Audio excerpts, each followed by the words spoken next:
What if a single day could change the course of history, altering the trajectory of nations and the lives of millions?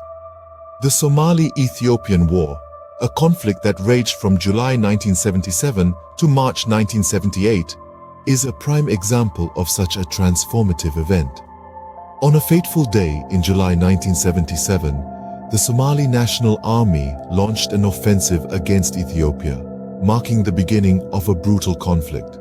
This was not a random act of aggression, but the culmination of decades of border disputes and political tension. The Somali government, under the leadership of Siad Barre, sought to incorporate the ethnically Somali-inhabited Ogaden region into a greater Somalia. The initial stages of the war were marked by a swift Somali advance. The Somali National Army, backed by the Western Somali Liberation Front, managed to capture most of the Ogaden by September 1977. Ethiopia, caught off guard, struggled to mount a successful defense. However, the tide of the war began to shift in late 1977. A change in international alliances played a key role in this shift. The Soviet Union, initially a supporter of Somalia, switched sides to back the beleaguered Ethiopian government. The shift in support was a game-changer. Ethiopia, armed with Soviet weaponry and aided by Cuban forces, launched a counter-offensive in early 1978. The Somali forces, despite putting up a fierce resistance, were gradually pushed back. By March 1978, the Ethiopians had managed to recapture the Ogaden region, effectively bringing the war to a close.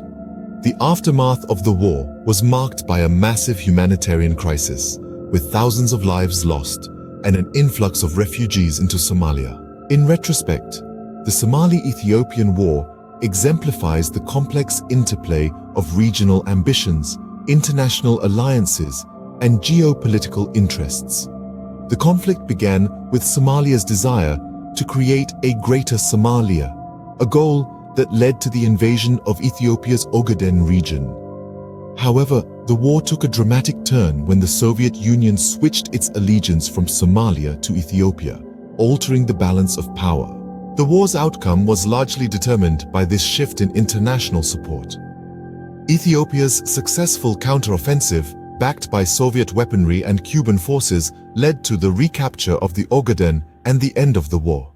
The conflict had a devastating impact on the region, resulting in a significant loss of life and a major refugee crisis. In conclusion, the Somali-Ethiopian War serves as a stark reminder of the devastating impact of conflict on nations and individuals. It also underscores the role of international alliances in shaping the outcome of regional conflicts. As we look back on this chapter of history, we are reminded of the importance of diplomacy and dialogue in resolving disputes and preventing the outbreak of war.